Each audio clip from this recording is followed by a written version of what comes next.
but also a belief is sometimes something that we just sense. So there might be a feeling in there, it's maybe also a thinking thing. Difficulty is an interesting one because it's actually a lot of different words that come up.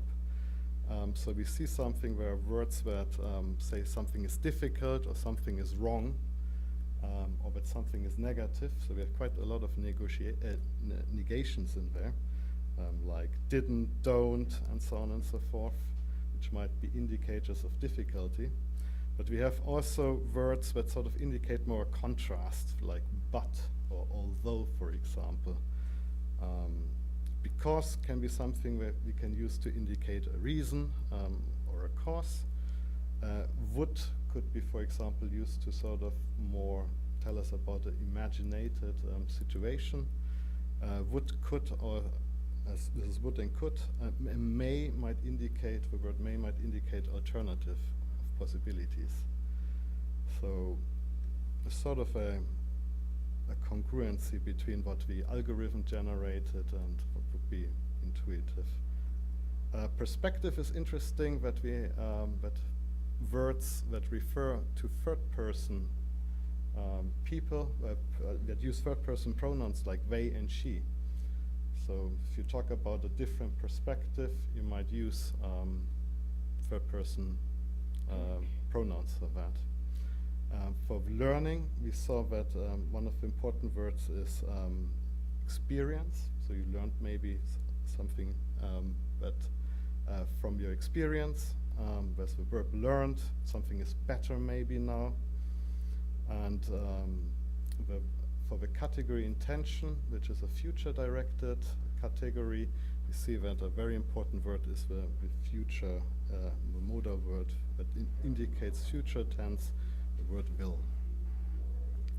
So we can see that with this keyword method, which was a very simple method, we can already generate a word list that showed fair to good reliability for most categories of reflection, of this reflection detection model.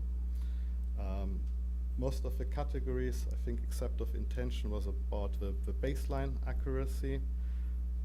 Some of the keyword categories like experience, reflection, and feeling performed better than others, so there were also differences, like perspective and learning did not perform that well. And just with this very small set of keywords, we can already detect categories of reflection. Interesting is also that compared to the normal approach, which is an expert-driven approach, where we determine these words based on expert knowledge, this is a completely data-driven approach that is just based on the empirical properties of the data sets. And the hope is that this contributes to a better understanding of reflective writing. Thank you very much.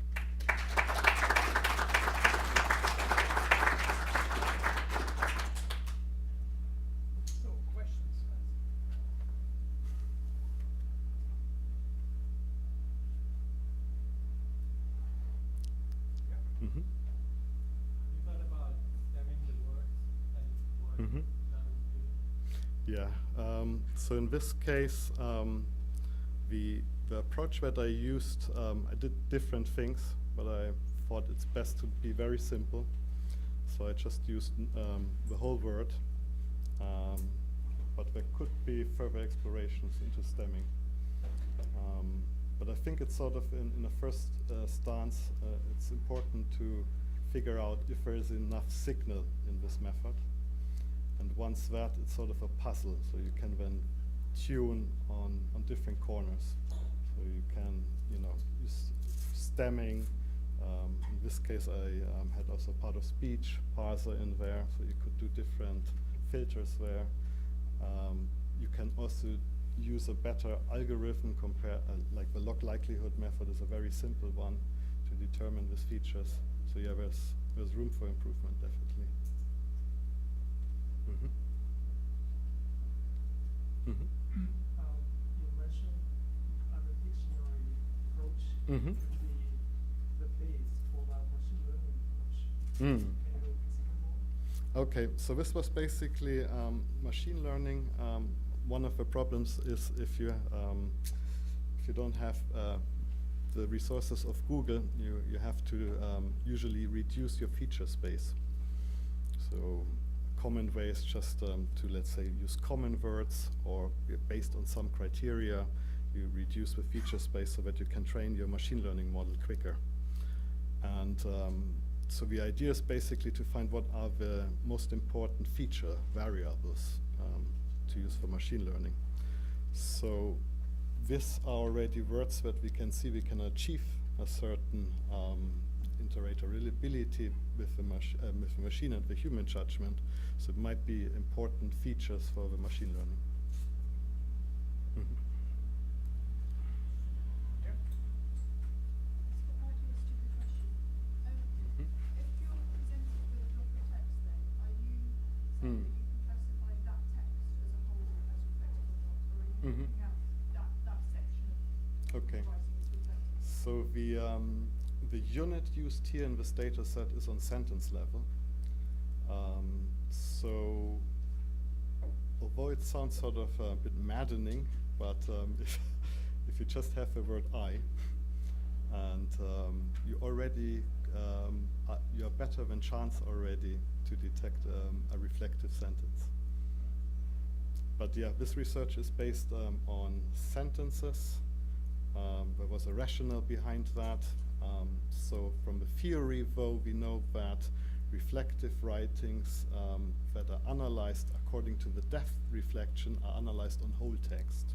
So you determine the depth of reflection on the whole text. But the breadth dimension is usually analyzed on a smaller unit, which might be a paragraph, which might be smaller than a sentence, like just a chunk, for example. But it's sort of on sentence level, and sentences are easily generated automatically. So that's why the choice falls on sentences, and also to have a comparable data set for reflective and descriptive sentences. So I didn't want to change the unit of analysis for that research. Mm-hmm. It's a very nice data set. I'm curious of where you go from here. Are you trying to move this more into a formative, and sort of what you do sort of on the formative side? Yeah.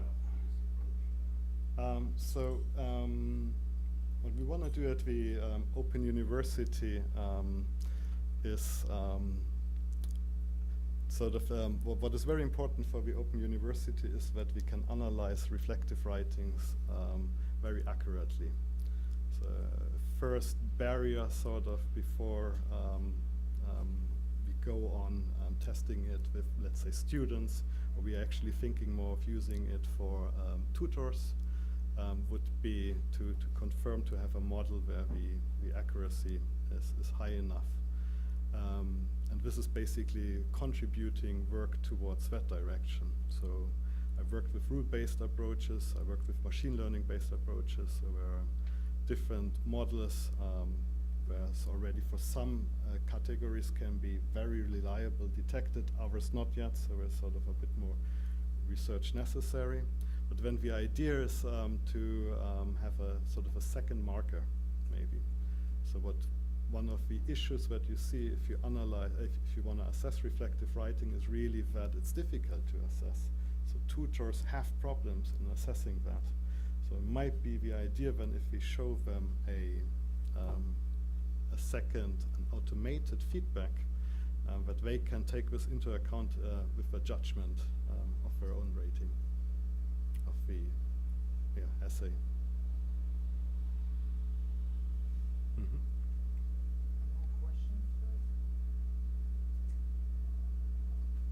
Well, then I would have a question for both of you at the end. So I see all these amazing writing analytics, and it's always for English. And I know in the past there has been some approaches for German for sure, and for Dutch we created once an own corpus. But how are your approaches also not depending on other language corpora, and are they out and can be used here? Maybe you react first, and then Shall I say? Okay.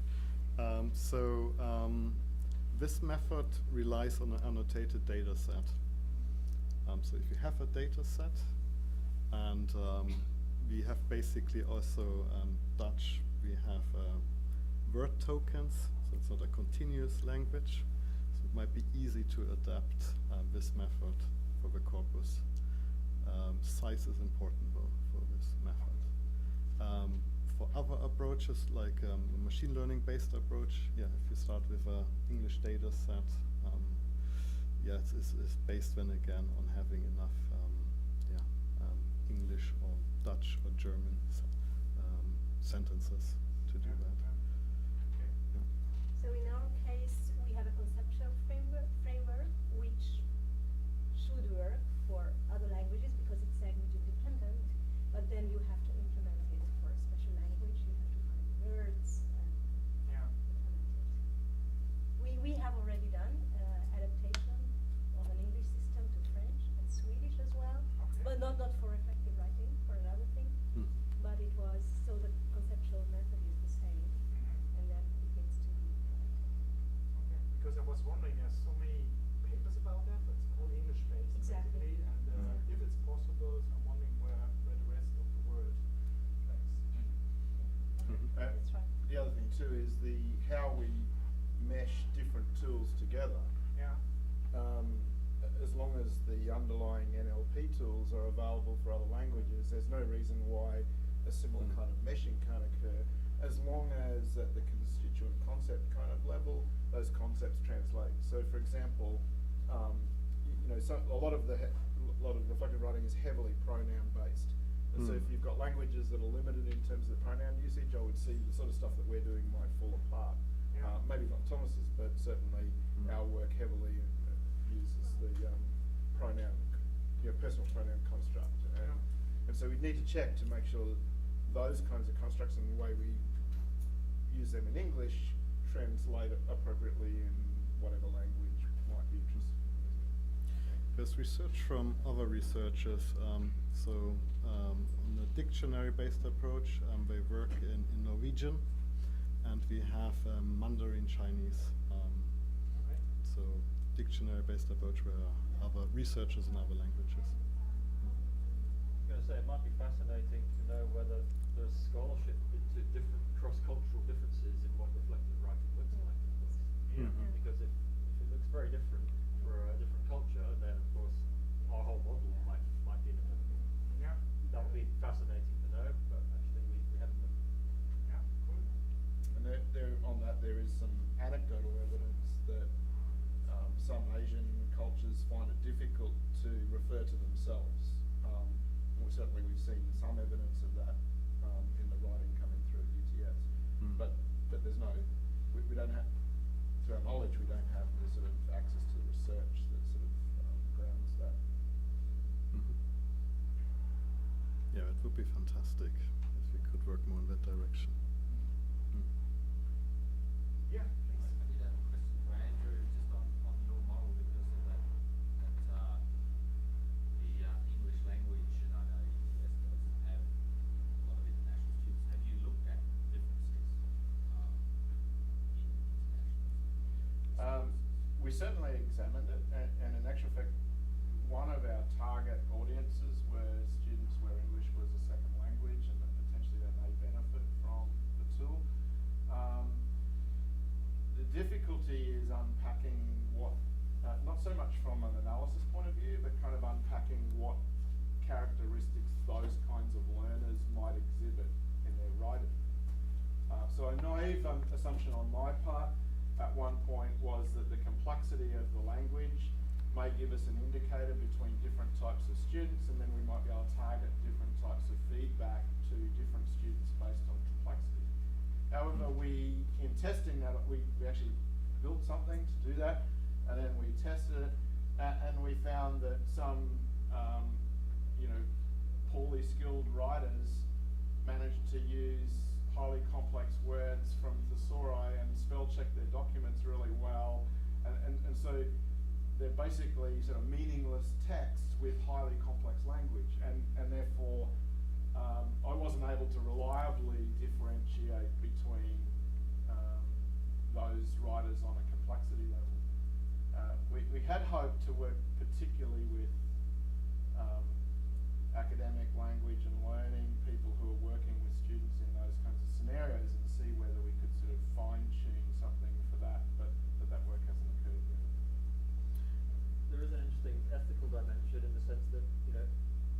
you create an analytics tool that can only benefit middle to high performers, because the lower performers, perhaps the spelling and grammar is so bad that they don't even get access to the higher level feedback. And we did think through that, and essentially we have a layer that will check, and if you go below a certain threshold, it'll pass it back and say, please fix the spelling and grammar, and then we'll give you feedback on the higher order features.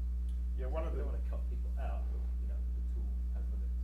one of the general comments that comes up on the writing is if we detect that in the text, one of the general comments is you appear to have a lot of words or that AWA doesn't recognise. This will hinder our ability to detect whether you are writing something along those lines. I don't know what the exact words are, but the idea is to convey a message that the tool's degraded by the fact that the text wasn't good enough to work with in the first place. It's also my experience. So if you look at more machine learning based models, when you inspect them, the models that are generated, these models usually tend to have very high detection rates. The words that are important are not complex words, actually very simple words. So the model that is used to then judge a new text is also based only on the set of very simple words to come to the conclusion. So I haven't seen use of very complex words. It's also a thing that because these words are usually very rare, they do not tend to be included in such kind of approaches. One of the things on that, the simplicity of the words is a really important aspect to what we're doing, because if you're drawing on natural language processing techniques, there's a whole stack of tools out there that their first part in the process is to remove the stop words from the text. And often I, me and my and everything like that gets removed from the text. If you don't have transparency into what the tool's doing in that respect, you might not even get to sort of first base. So yeah, it's quite a different approach with the reflective writing than with sort of standard texts. My question may be a little bit broader. Looking at analytics, we try to capture data about students' behavior, and also more important, I think we need to capture data about student thinking. So that would be the hard part. So using reflective writing analytics, do you think it's possible to capture student thinking and the mental efforts like that? I'm happy to go out on a limb on this, and I actually think that we have a better chance of accessing thinking through reflective writing than other forms of writing. Because other forms of writing can be written to transmit a communicative function about something, some kind of topic, right?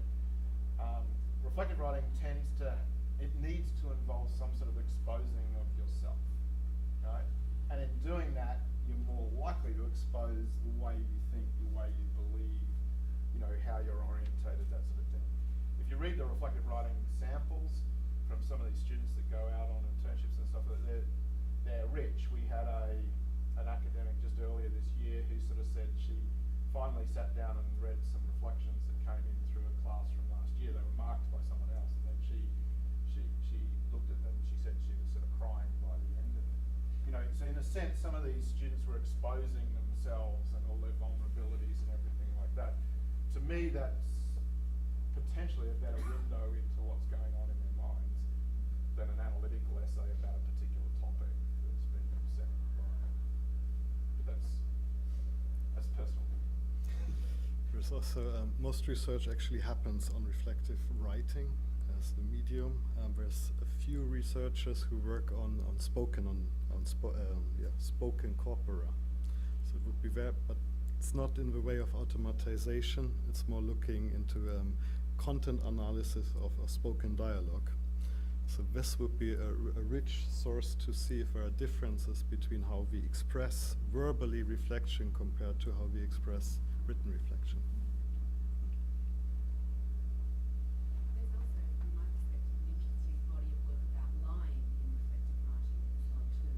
So that adds complexity to an already complex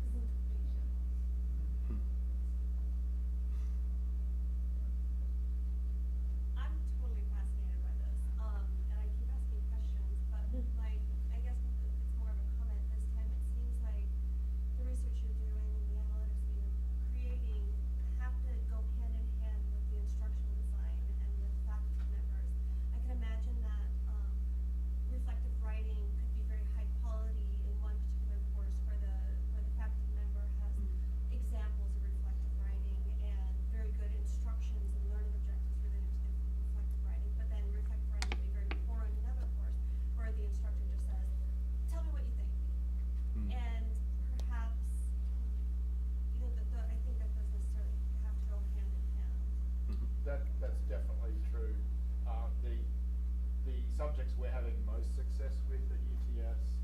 The academics are passionate about the value of reflective writing in their subjects. The students, when they approach the tool, approach it on the basis that that value is being conveyed to them prior to them approaching the tool. It makes all the difference. It'd be interesting. I don't know how we'd ethically do research along these lines without kind of casting a negative shroud over certain people's approach, but it would be, I would venture that it would be a stark contrast. And yeah, how they wrap it up within the teaching and learning context is a really big big factor on how well the students do with the task. That's just an instance of making sure that any analytics tool you deploy is aligned with the pedagogy and the assessment regime.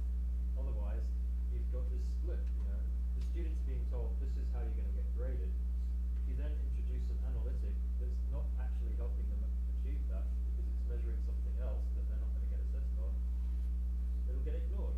It's like, why should I pay attention to this feedback if I can just go off and sit in my room and cram for 3 hours, I'll get an A star, right? So, whatever the tool is, it has to be aligned with the assessment regime.